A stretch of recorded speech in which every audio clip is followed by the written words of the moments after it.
Thank you, Babaji. Thank you, Babaji, for giving us your time in your busy schedule for your darshan and also for taking Babaji's teachings. For this session, we wanted to discuss, if possible, what is a yogi? And there's no equivalent English word for yogi. So could Babaji please first of all explain what is a yogi? Yogi is the one in consciousness who would be abiding in the self. Here I am not using himself because the meaning might occur as if it was the body. Here it is not the body, the inner consciousness. The consciousness which turns into mind and keeps spinning, traveling, wandering like that. All activities have been stopped of the mind and it has become pure consciousness of existence and it is settled into the self. And it is not into any type of imagination, no storytelling, no analyzing, no judgments, nothing. Like even bodily, if a yogi is talking like I'm talking, the inner consciousness is totally in silence. So that is what a yogi is. He is in union with the self. That is the yoga. Viyoga is the opposite word used, whereas the consciousness has come out of the self and has gone out, is not in union. So that needs to be merged back again, union. That is the yogi. So the yogi is in himself or in itself. Just like the space existing in itself. Thank you, Babaji. So Babaji has talked about how a yogi might be gossiping or when we are watching Babaji's body, his body might be talking or might even be gossiping or looks like a very ordinary person. But that's not the experience that a yogi has is quite a different thing. Is that correct? Yeah, whatever he gets to see through the physical eyes is only a witness. Witness means mentally he does not analyze or tries to imagine any criteria, definitions, etc., and would not be making any judgments also, like whether a person is good or a bad. Everybody undergo depending on their own imaginations. A yogi shall not imagine about anybody in any way. He is totally in silence. Only the body. So everybody gets to see the body mechanically working. It might be eating, it might be talking, it might be doing some odd things also or talking odd things also. Because there is no particular imagination about either of a good or a bad, whether it is spiritual or worldly, that type of imagination is also not there. The yogi remains unaffected by any such activity of the body. So he is totally the silent and quiet one. That is the yoga. Thank you, Babaji. So that would be different to what we consider in a saint or a spiritual leader in the West. Yeah, definitely it would be. Like in India, a saint means a saintly person who is noble in thinking and in behavior, is like a noble personality upholding our human values. So that type of things. And in what he wouldn't react, he won't go into any conflict physically, these type of things. A saintly person, we can define that one.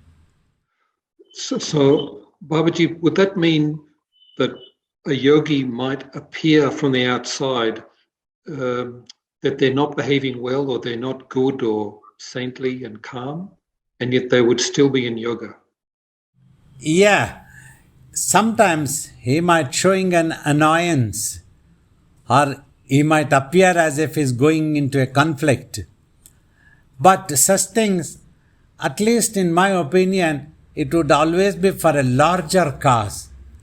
Immediately, if one may not be able to understand, but it's in the later stage, it will benefit. Suppose a yogi might be pulling up somebody, talking something wrong about somebody or nonsense even. That will always benefit that person, because yogi's consciousness is totally pure.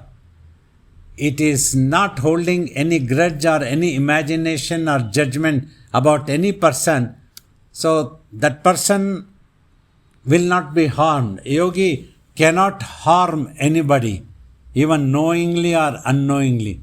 Even through the mouth, or he shows annoyance or pulls up or talks something bit strange or nonsense, that will benefit that person not to acquire any such karmas.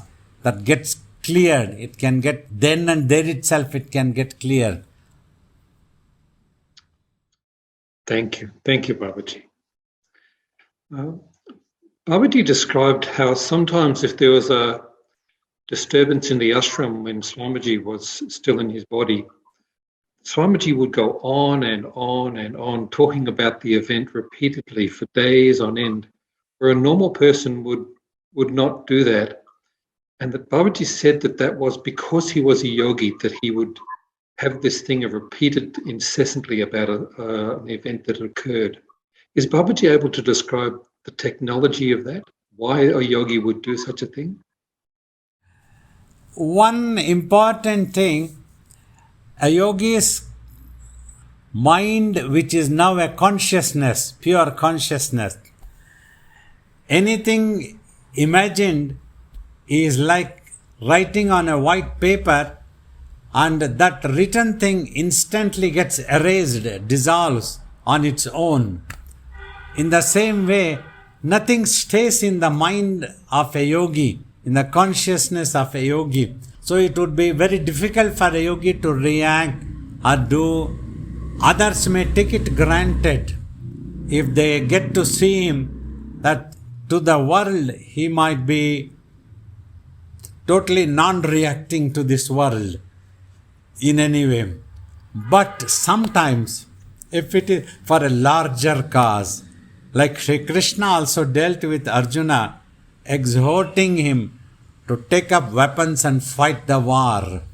He had to be talking in that sense, because that needed to establish peace and harmony. That is the dharma, good for the larger cause.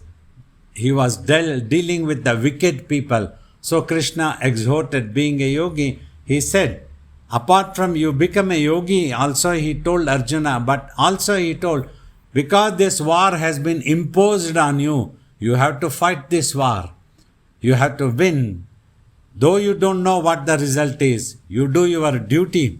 This becomes your duty, because what you are doing is not for your selfishness, for your personal thing, it is for a larger cause. So that's how Sri Krishna advocates. Like Swamiji, we have seen, if he needed to react to a particular thing, he would try to keep it revived in his consciousness, repeatedly talking. Sometimes for others it would appear very strange, difficult to explain. Why is it Swamiji others might think that Swamiji is unable to forget. It was not that he was unable to forget. It was that he didn't want to forget it quickly. Didn't want the things get erased in the consciousness. So that was the reason he would be dealing with that one, talking about that one. So many times I myself had to do such thing when ashram was in trouble. So ashram is an institution which was a property was donated by a devotee of Swamiji, a royal lady of the Patna royal family, so that this can be utilized for public. All public can come and do meditation, learn spiritual truths. Swamiji could conduct such spiritual exercises and activities. If it is an individual's home, people might hesitate without proper invitation or any such thing to whether is it okay for us to go. Whereas in the ashram, there is no need for any invitation also. At the prescribed time when we are conducting the activities, all are welcome. Anybody can come and sit and meditate and learn about meditation. All these things would happen. So for that is the larger cause. This is not for myself that I have to protect this property. For me, I can go anywhere. Any devotee in the world will be happy to host me. The whole year simply pass by if I keep going 1 week at each devotee's place. They will be very happy. But my life would simply pass by as long as the body has to live. But this ashram needed to protect. We had a duty. So that's why we had to fight. We had to protest. We had to talk about that. We had to appeal to people. All these things had to be done. Sometimes own devotees have expressed strangeness. Being a yogi, why do you have to do all those things? You should be doing only spiritual things. Definitely, giving a choice, he would like to do only the exercises like meditation and the bhakti margas, singing of bhajan, meeting people, attending to emails, counseling people on spirituality, traveling for spiritual awareness, to create spiritual awareness. These are the things which we had to be doing. But when the things were imposed on us, we got affected. For 10 years, whatever that we could have done normally, a spiritual thing, we could not do such activities. We had to be defending the ashram all the time. So though from outside it was like a waste of time, for us it was a duty. We tried to be faithful to our Guru. So like this, the things happen which outsiders, everybody may not be able to understand. They can misunderstand or misjudge any such thing. If they have a small definition, like yogis should not eat ice cream, if they have a definition, and if they get to see me eating an ice cream, then they might suddenly decide, oh, this is not a self-realized person, he is eating ice cream. So how to satisfy that such a person? So that funny things happen in this world. So people try to define or judge based on their own understanding, their capacity. So whatever eyes viewpoint we have, things are visible only that much. A larger cause may not be visible for everybody. So that's what happens in this matter about the question that you asked. Thank you so much, Babaji. Babaji, is it possible then, Babaji was saying how he might be eating an ice cream and looking like a normal person, enjoying the ice cream. Are there any outward signs that a person could recognize the body of a yogi? Or is it so well hidden it can't be told? At that time, it may not be visible, because yogi might be simply laughing, how tasty, how nice, this flavor is very nice, like that he might be eating. But inside him, he would be wondering that nothing is happening, nothing really. Once that is over, he would become normal. He won't be remembering the same ice cream all the time. So I would have forgotten quickly once that is. Even for some reason, that ice cream is snatched by somebody and not allowed me to eat. So then after a couple of seconds, we would forget it. Like a child is playing with a toy. And after some time, it might simply put the toy somewhere else and forget about that toy. May go for some other toy like that one. So something like that, like a child like. That is all. Not that all the 24 hours we would be missing an ice cream and there is a need of an ice cream for me to have an enjoyment and that I am brooding. There is no such thing. Without an ice cream also I am enjoying. I am happy, at peace, quietness. That is there. Even for long time also, if we don't get an ice cream also, it's no problem. Many people might misunderstand. Babaji's favorite is ice cream, Babaji's favorite is this savory, And they keep bringing. So it happens so much. Simply I have to distribute to others. I don't go on eating all the time. I don't have the craving at all. Occasionally, for some reason, I might just little bit eat. Or if a devotee brings, to honor the sentiments of the devotee, so we might receive that one and eat a little bit so that they will be happy. So it can be so many other reasons which everybody may not understand, may not be able to see. Only one who has seen me as a yogi closely might be able to understand. This is the reason Baba is doing. Okay, like we closely watched Swamiji. He used to eat, but not that he used to have any craving. He always remained at peace and satisfied, contented. He never had any such craving. Sometimes he used to eat. If it was brought to him, an eatable item, he used to enjoy. He used to even tell jokingly to us, "Hey, you keep eating and you don't feel like stopping in the mind, man." Like that he used to tell me. It was to be very funny. But then I used to understand, Swamiji doesn't really have that he has to be eating. He is simply joking that he wants to tell. And then he would forget about that. He won't remember that one. Sometimes for days together, he won't even ask about it. He won't even remember that item, any such thing. So like that we saw Swamiji. At all times at peace and not remembering anything, quietless. That's what we saw. Nothing remained in his mind. Somehow this thing was visible from an eyes of devotion for me.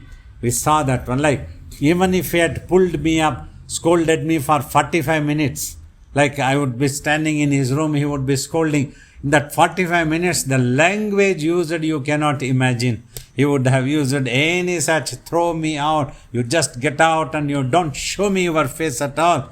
So then I would come out of his room, go round once, have a glass of water or something, then come back again. By then he would have forgotten what he was scolding. It wouldn't be in his mind. He would call me, he would discuss something else or give me a sweets to eat. Such wondrous thing I saw in Swamiji. Because I was closely observing all the time, I knew that Swamiji has that truth which I need. He is a yogi definitely. For 12 years, he has practiced that one. And all the time I could see that he doesn't have any craving. He doesn't have any craving and he doesn't really have any happiness or unhappiness. He doesn't depend for his peace on any outside things. Like that, this much we could observe very closely. If you observe very closely of a yogi and his behavior, this is possible. But one needs to have that understanding capability also. What I keep telling, observation capacity, understanding capacity may vary from person to person. A person may not understand, may misunderstand, may misjudge, may think of something else. So, but if one who can understand, even if he goes closely to the master, because Swamiji used to tell, the great sage Vedavyasa has told, you must not go very close to a realized soul. You are likely to misunderstand, because a yogi will be behaving like very ordinarily, eating or talking sometime. This Vasistha calls it as a prarabdha. Like somebody, a yogi like Swamiji was used to gossiping a lot. He would be gossiping. 10 people would be standing around him. He would be talking all sorts of politics, this, that. Whereas from outside, I am not very much used to gossiping. If a question is asked, I answer. Elaborately it might come, the flow might come sometime, the imagination might come. So that is the prarabdha, what Vasistha called. Prarabdha in the sense, probably what he meant, the basic nature that has come from previous lives, also the brain that depicts a particular nature, any of this could be there. That's what Vasistha deals as. According to the prarabdha, a yogi behaves outside, to the outside world. Like that's what happened. Like I might be humorous. That humorous is nature. Not that I have to be funny or I have to make fun of others. But simply it is nature. I might make fun of myself also. I am used to that one. But that doesn't affect my yoga. My consciousness is silent and quiet at all times. So, something like that. Thank you, Babaji. So is that, then does a yogi have a personality, Baba? Could it be said? Not in his imagination. Yogi does not have any personality in his own consciousness because that ego is completely wiped out. He doesn't have any such imagination that I am this and I am that, I am a Hindu or I am a Christian, I am an American, I am an Australian, I am an Indian. No such thing is there. I am a personality, I am a fair complexion, I have the white beard. No such personality. That personality is lost. For this, Ramana Maharshi has said beautifully, electric fan, ceiling fan is running with electricity. You switch off the electricity, then that fan takes some time to come to a complete halt. So that is what I can tell is, Yogi has stopped the fuel to the brains because the mind is totally withdrawn. Little bit of consciousness is there so that the brain is alive. But much fuel is not injected. So the yogi has stopped his future. No karma about a future will happen anything. Because yogi does not have any desire, any craving, any need to achieve anything is not there at all. So that has been stopped. But mechanically, the body is going on for some more time. So that is the time some people recognize as the ordainment from the divine. Ramakrishna used to say this. If you have the ordainment from the divine, that becomes the mission. You are there, your body is there. Through the body, you are able to give teachings about the ultimate truth using the nearest imagination possible. You can give clue to the students how one has to proceed to achieve the same truth which we achieved. So this is what repeatedly every time I come on to you all, I repeat, you have to silence your mind. For this you just have to watch. Do not analyze any of your thoughts or visions that might appear within your mind. That is the first step you have to achieve. Then one day, when you see this world also, which is a manifested appearance. Manifested appearance means a solid physical thing, matter, what we call it in the scientific world. That also happenings, many happenings would be around. Good happens, bad happens, war happens, conflicts happen. Who is just to be justified? Who is injustice? Who is injustice? We don't know. When two people are fighting, it's so difficult to establish who is right and who is wrong. Who was the one who started? Nobody would like to accept their fault. These things keep happening all over the world. It's happening. But you can remain as a witness in your consciousness. You can remain unaffected mentally. Physically, you can always help anybody in the world. You can work your normal life. You can live a normal life. If you have a family, you can look after the family. If you have a business, you can look after the business. But inside, you can remain unaffected. This is what you can achieve because you have settled into your real self. This becomes possible when you practice this one. So inside, you are silent. All the outside things, only a witness. You are only a witness. You are not affected. You are not becoming a good will not affect it as the good has to affect. A bad will not affect you as the bad has to affect. Somebody might have criticized you. Somebody might have praised you. Somebody might be offering flowers. Somebody might be making fun of you. Anything could be there. So they are all the same thing. Simply the director has said that's why they are behaving like that. It doesn't make any difference. It all vanishes, disappears. Thank you, Babaji. So, Babaji, is the brain of a yogi, is it different to an ordinary person, or is it the same as any other brain? It will be same as any other brain actually. Brain itself is amazing. a little bit scientifically, we all know that we may not be using the brain to its maximum capacity also. That's what the scientists say. So brain has such beautiful, amazing capacity. Now, if you apply your brain to the best concentrated effort of your consciousness or your mind, then you can be applying the brain like a genius. Whether to observe something, whether to understand something, whether to put an effort to remain focused on something will always be like a genius for you. Like that you can apply the brain. So the brain is same for a yogi also. It's a different thing. Yogi has transcended the need of the brain also. So he won't be much interested in this world because the entire universe is only a playground. Just for sake of divine play, a creation has happened. Within this, hundreds, millions and billions of wondrous things could be there when you discover as a scientist, when you invent a machinery, and when you go to as an astronomer, and when you discover a new planet, when you take a new photograph of the moon in a different way, more powerful way. So everybody every day keep claiming this is such a wondrous thing, celestial body, new planet has appeared, a new star has appeared.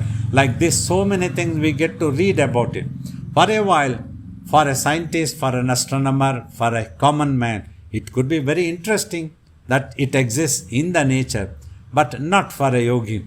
For a yogi, much more interesting, self is there, from which everything has come out. Thank you, Babaji. Babaji, in the legendary stories, we often hear of yogis performing miracles and supernatural feats. Sometimes they even talk of yogis living for thousands of years. What do those stories mean? Often I feel that it could be simply myths.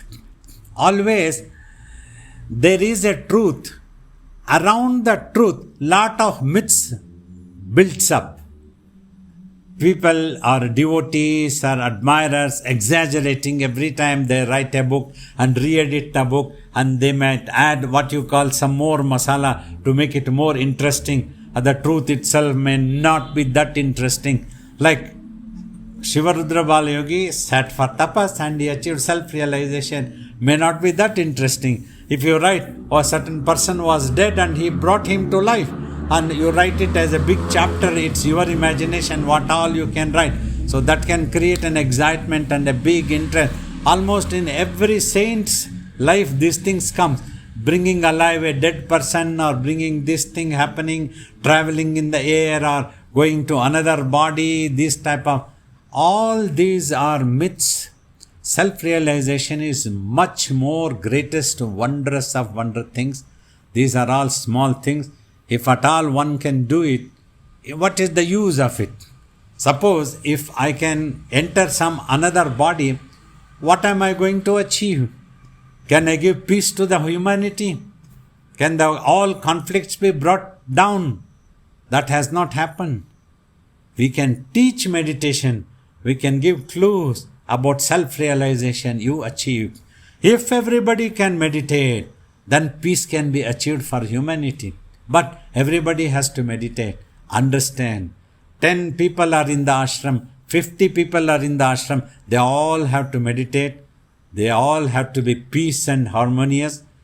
Then the organization can be peaceful and harmonious.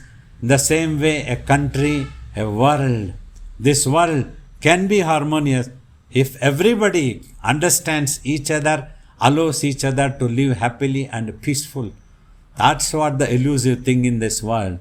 Oh, that miracle, if anybody can do it, if anybody can wave their hand and give peace to humanity, make everybody's mind peaceful, noble, best understanding each other, that day we can call it a real miracle performer.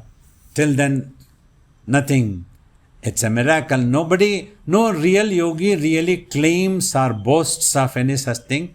Sometimes things builds up around them. by other people. So some certain things, sometimes what I have observed, some saints are maybe self-realized or not self-realized, we don't know. They behave in such a way as if they are in a different intoxicating thing. If you ask them something, they talk in a double way. They talk this also, they talk that also. Finally, they want to tell that you have to do karma. You have to act upon.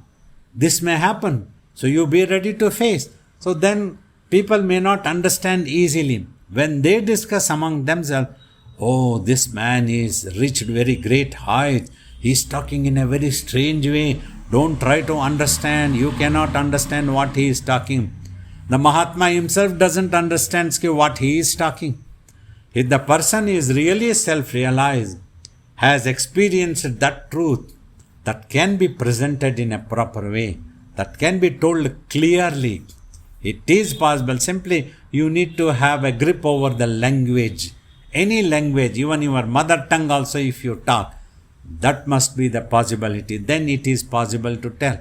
Otherwise, the Mahatmas sometimes talk like that, as if they also don't know anything and you can also understand anything. Then you are simply wonderstruck, awestruck, what you call it, awesome thing. Something wondrous thing he is telling, we don't understand, leave it. So that becomes a prophecy sometimes. After a thing happens, oh, this thing was prophesied by 300 years ago, 1000 years ago by such and such a saint. Sri Krishna tells Arjuna, nobody knows about the future. Nobody knows the result of this war. But you have to perform your duty. Every day you have to get up. You have to have a cleaning shower of your body. Do your way of life activities in the morning. Have breakfast. Then go to your office, your business, your karma. You have to do that one. And you have to earn your livelihood. You know this one. So you don't need somebody to tell your future what's going to happen. You have to create your future. You have to shape your future. If you are positively focused, you can be shaping a better positive destiny for you. This is, in my opinion, of the spiritual truth as a yogi that I would like to exhort everyone in this path. Thus, you can bring in a great miracle for yourself and for others who might feel inspired by your karma. Thank you, Babaji. Babaji, Sri Swamiji sometimes mentioned the word tapashakti, that he had attained tapashakti. Could Babaji discuss that term, please? When a person does tapas, all his mind gathers. It all becomes one single pointedly as it's becoming pure consciousness. So, as a common human being, you all can understand, if the mind is best concentrated, it can be so powerful. In this world also, people in all fields, science, technology, everywhere, they have achieved so many discoveries, inventions, so wondrous things depending on the power of their mind. The power of mind is in its concentration. So, when it becomes concentrated, then if you resolve, a certain thing might materialize, happen. This is one thing. Likely, what I am telling, not a conclusive answer. And in that tapasvin, if others develop devotion and faith, their faith can work wonders sometimes. This is not done by an individual. An individual does not have anything to claim. A yogi will not resolve, like, let my power be shown to this person and not to this person. No such thing. This is the truth actually. No such thing happens. Swamiji also told us, hey, I don't have anything to claim. If he has faith, then it works. Like that Swamiji told when we asked a question. He spoke shortly, he did not speak elaborately. Like we try to explain more elaborately. Whatever we understood, whatever we got it from his teaching and from our own tapas. That I have always told. So like that only things happen. That's what the tapas shakti happens. As previously, as I was talking, no one person can change the world like that. Since time immemorial, great sages have come, great self-realized masters have come in different parts of the world perhaps, but they have always advocated, exhorted humanity to live in peace and harmony in consideration to each other, undertake spiritual exercises.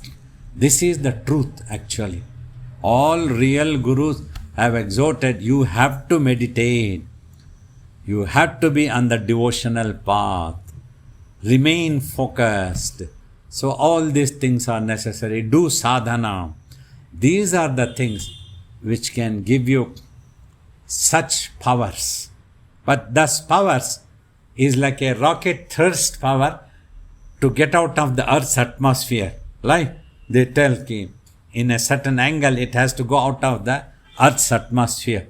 Like that, to transcend this illusion of the creation, you use that concentrated mind so that you transcend this and go back to the self and settle into the self, abide in the self.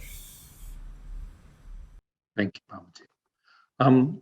Baba, at one program that was held in public programs, one of the people who attended asked Babaji the question, "What have you achieved?"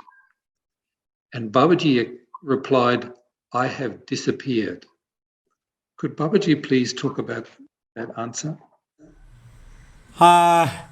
Yeah, I would have meant I have disappeared means the I, the imagined individual self, which never existed but only in my imagination as an ego which stayed there. We realized that I never existed and that I dissolved and disappeared. That's what I would have meant.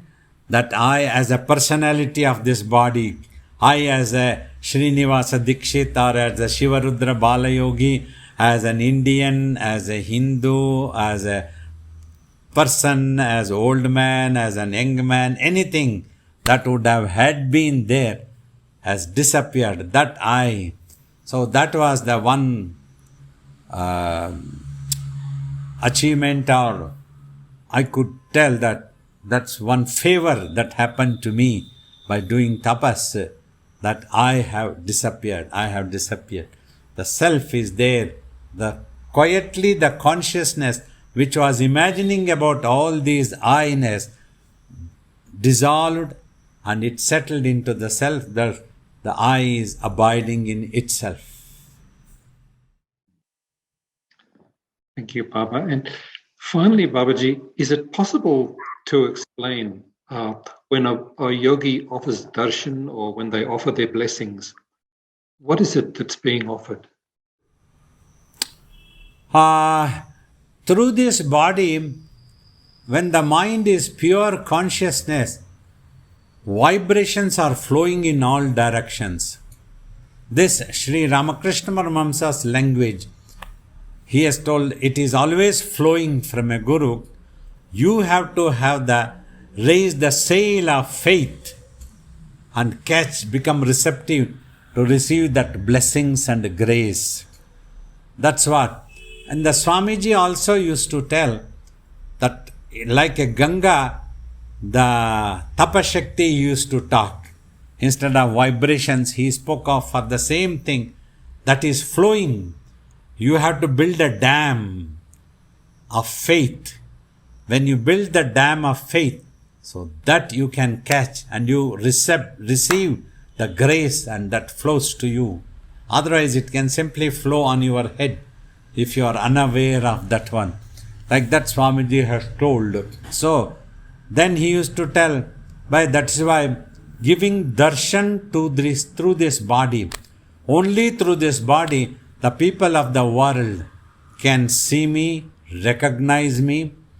If only they develop a faith that they are seeing a yogi, a one who has become one with the divinity, then they will receive the grace and blessings automatically.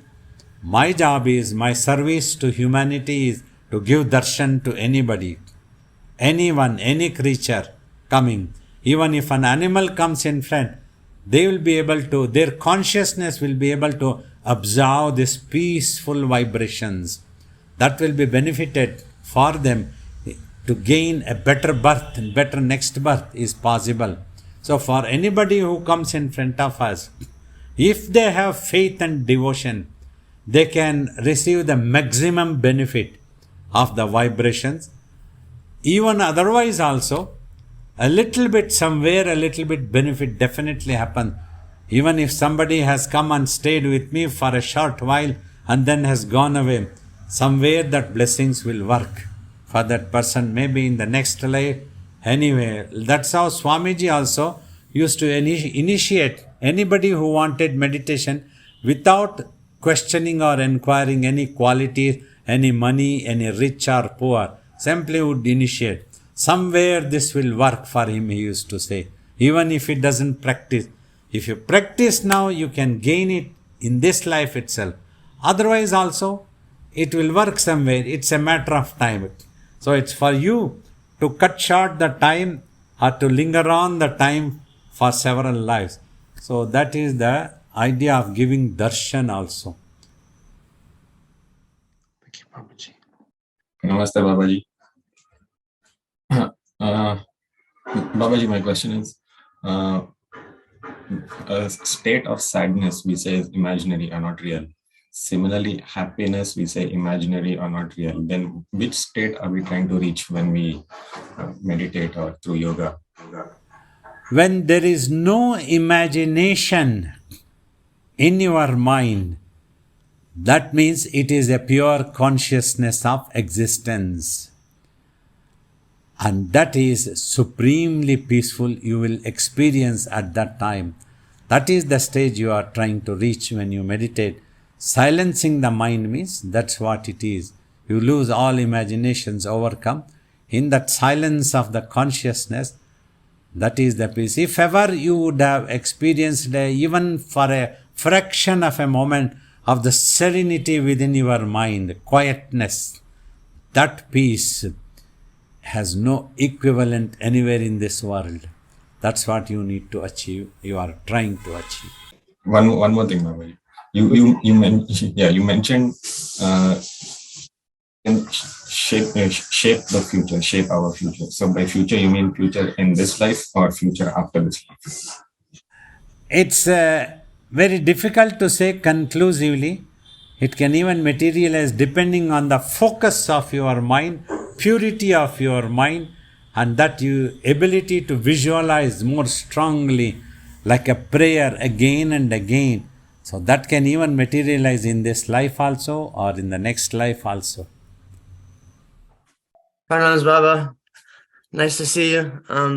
So my question was, I was wondering that when a yogi is in perfect thoughtlessness and nirvikalpa samadhi, and sometimes I know that they can be in this state for many hours or, even days at a time. What is it that causes the thought process to start up again? Like what brings them out of that state back? If there is an ordainment from the divinity that if you have a mission, if you need to teach to others, create an awareness, that is brought out, then you are brought out. So And usually my guru taught me to come out of samadhi once in 24 hours, to keep a glass of water and just think that you need to drink that one and then go to samadhi. That would usually bring me out. And amazing manifestation of the divine guru brought me out of that nirvikalpa samadhi. Probably that was worked out by the real self, so that for some time this body can remain in this world and create an awareness and give teachings to others. Thank you so much, Baba. So, Bruce, we can take that question that had come to you. Thank you, Babaji. Babaji, the question submitted is, what is meant by do not annoy the Guru because you are annoying your own karmas. Yeah. A guru is considered in Indian culture equivalent to God because you get to learn about that truth that is the highest about your real self, which had been elusive for you since time immemorial. So many lives would have passed by because of your own ego. Anybody means, I'm not directing against any individual or group of individual. For sake of understanding, answering this question, please. So when that has happened, finally when you have come across a guru, you have the privilege, once in a life cycle chance of getting an answer, getting a guidance like a torch bearer, getting an inspiration and doing sadhana. So in spite of that, if you do not do sadhana and if you misunderstand, you are not harming the Guru in any way. You are harming your own karmas, means you will put your mind in jeopardy of doubting. With that doubt, your mind goes deep into a confusion and your mind goes into an annoyance. With that annoyance, it can get converted into a vengeance. Anything can happen. These energies keep getting converted within the consciousness. So that is why in ancient scriptures of Guru Gita also, this has been warned and recommended. So when you are trying to annoy a Guru, means when you are trying to do harm to the Guru, you are annoying your own karmas. Beware of that. This has been warned by Lord Shiva while teaching the truth to Goddess Parvati.